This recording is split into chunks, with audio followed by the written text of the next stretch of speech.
henna was not for men. If you're a guy or you're looking for your partner some hair dyes that's natural, then you need to definitely watch this video. Welcome back to another episode of Spilling the Tea with the Henna Guys. Today's video, we are going to do a channel called This We Fit Natural Hair Dye Gray Beard Black. Only 2 ingredients. So if you are curious if henna is only for women, no. It is for men too, and kids as well. My daughter uses it. Okay, further ado, let's dive right in. How to make all those gray hairs turn black the all natural way. Only using 2 ingredients, all from nature, no chemicals, 100% all natural.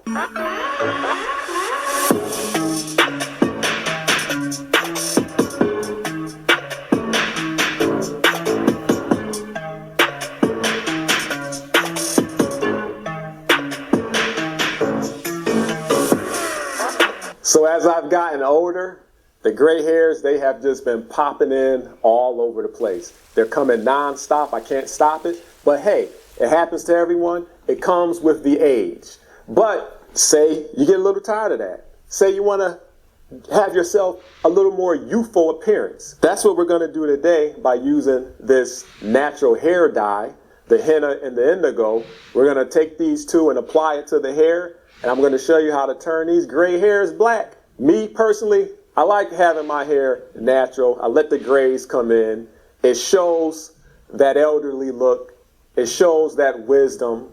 And also, it looks kind of nice. But if you want to have your gray hairs black again, I'm going to show you the all-natural way of how to do that, where you don't have to use any harmful chemicals or anything artificial. This is all natural. As natural as you can get. 2 ingredients. That's it. All plant-based. What we're going to do, we're going to use plants.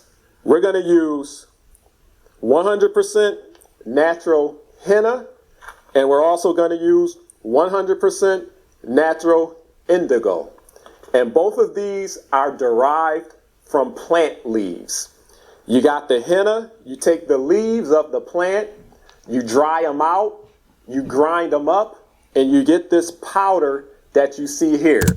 I'm amazed of how much information he knows. Yep. The same thing with the indigo. You take the plant, you dry out the leaves, you grind them up, and you get this powder.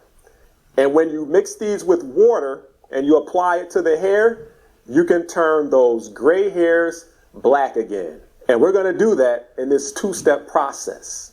Okay, so our first step, what we're going to do, we're going to get our henna and we're going to measure out some of the henna into a bowl. I'm going to use about a 1/2 cup. This is 1/4 cup. So I'm going to put another one in. And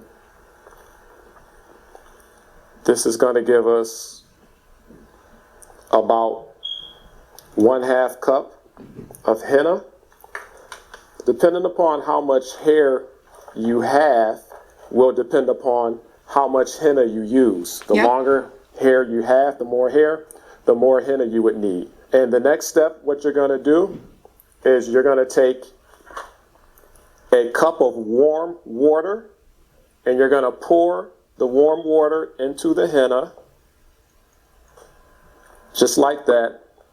And you're going to get a spoon, you're going to mix this up until it's the consistency of yogurt. So you want to mix it up until it's kind of like, it kind of runs like how yogurt would do.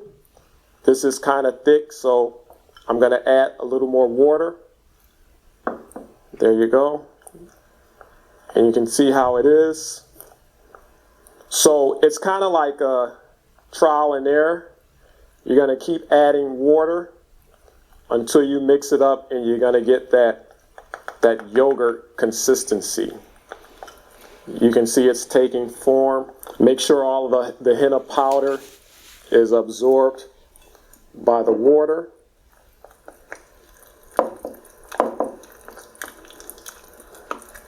Mixing it up just like that. And it's still kind of thick. Right now it kind of looks like cottage cheese. But I want to get rid of all of the lumps that are in here. So I'm going to add a little more water to it. Just to make it a little more loose consistency. There we go. This should do it.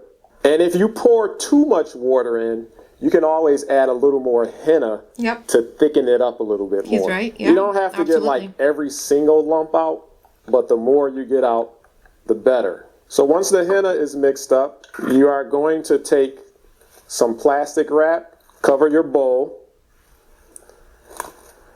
And if you can, use a glass bowl or use a bowl that's not really going to stain, because the henna will stain in whatever area you're working with. It can stain.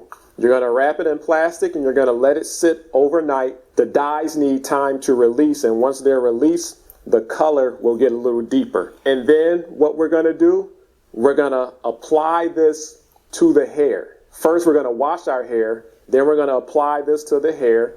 So my hair is all washed. I've let the henna sit out about 8 to 24 hours. I recommend you.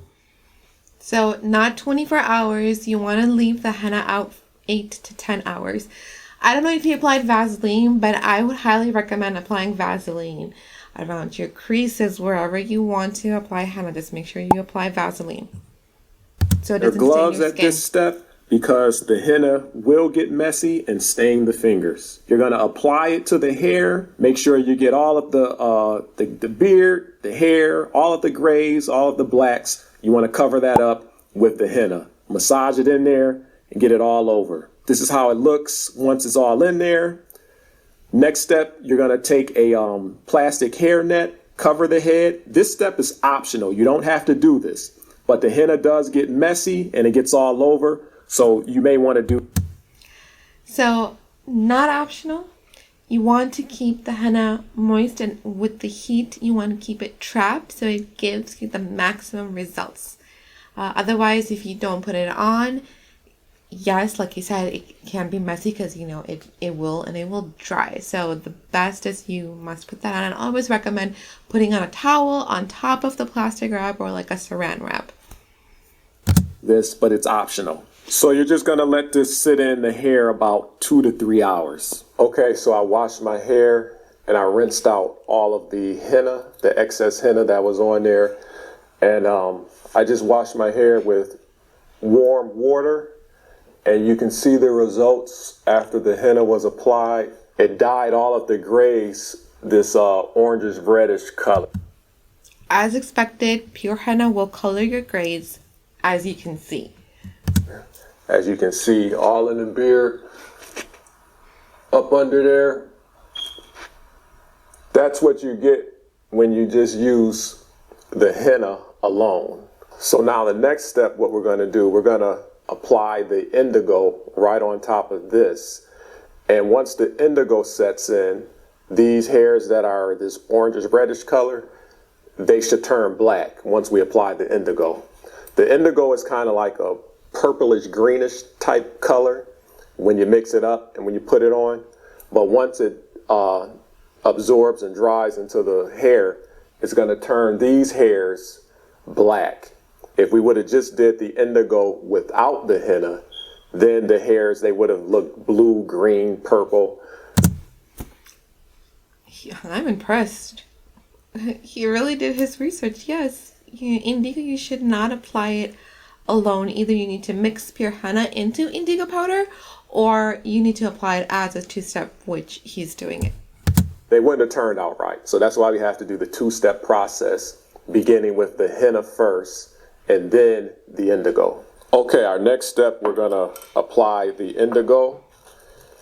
I'm gonna use about a half a cup of indigo. This is my measuring cup. This is about a half a cup of indigo. This is all that I need for my hair length. And also what we're gonna do to the indigo, to make the indigo stick to the hair a little more better. This is optional. You don't have to do this. But what I'm going to use about a half a teaspoon of salt. And I'm going to mix that right into the indigo.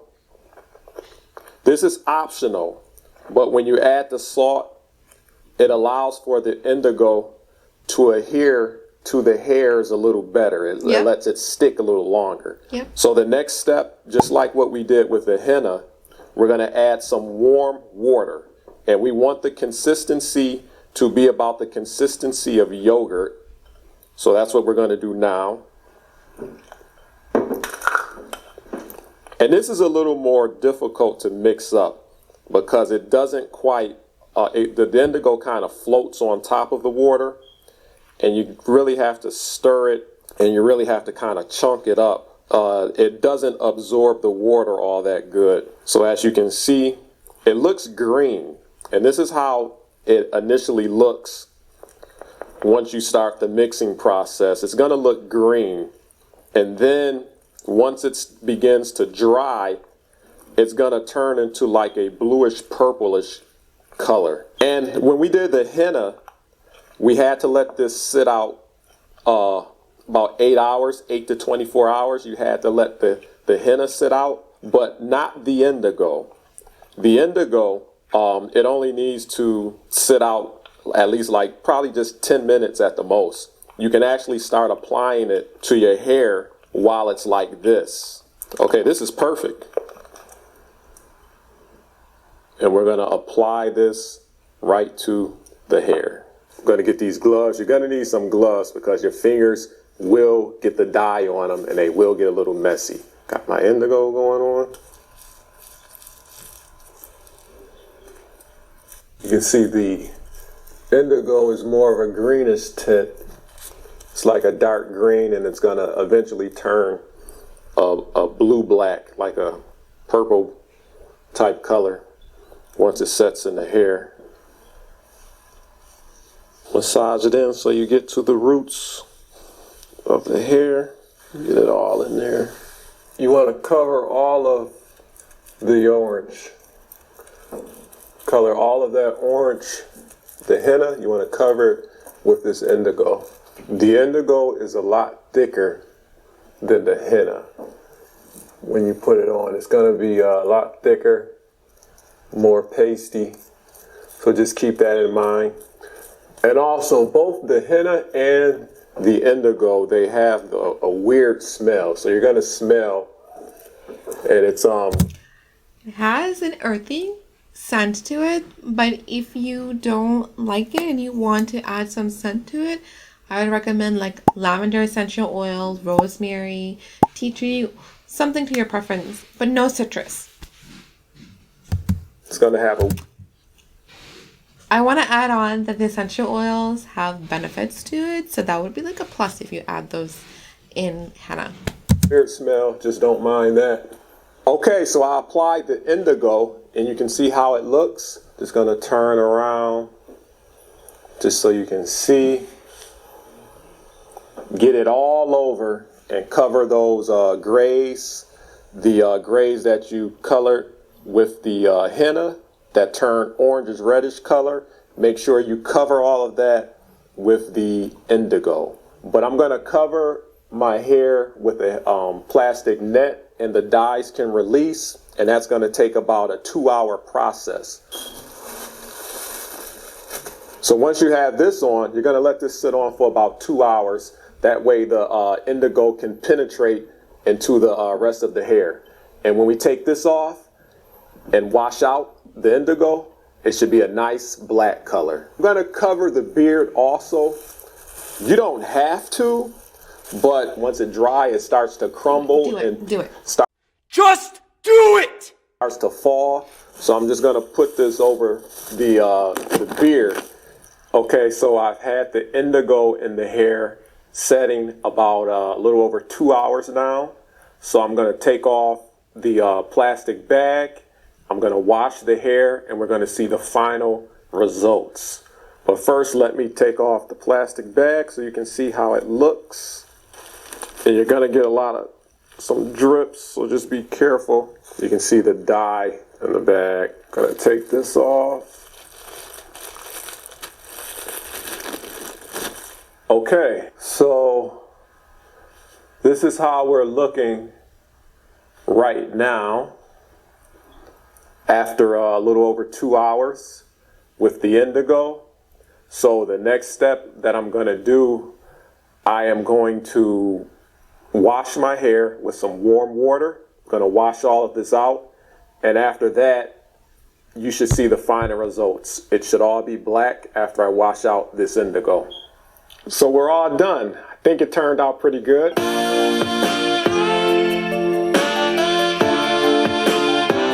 If it didn't turn out quite how you wanted it, after that indigo, if you still see some of the henna popping through, some of the orangish red color of the hairs from the henna, you can always do a second application of the indigo. But I think it turned out pretty good. Let me know what you think. That's amazing that how good of rich color it came on him. Wow. And yes, he is right that if, you know, the first time it doesn't come out as you want a little bit more darker, just do another application of the indigo powder, just like he did, adding in the salt, and that would help darken the color tone.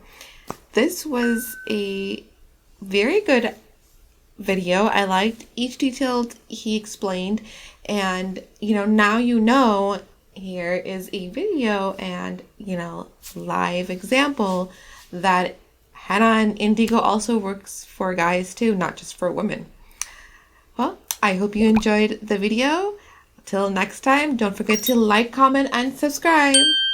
Bye.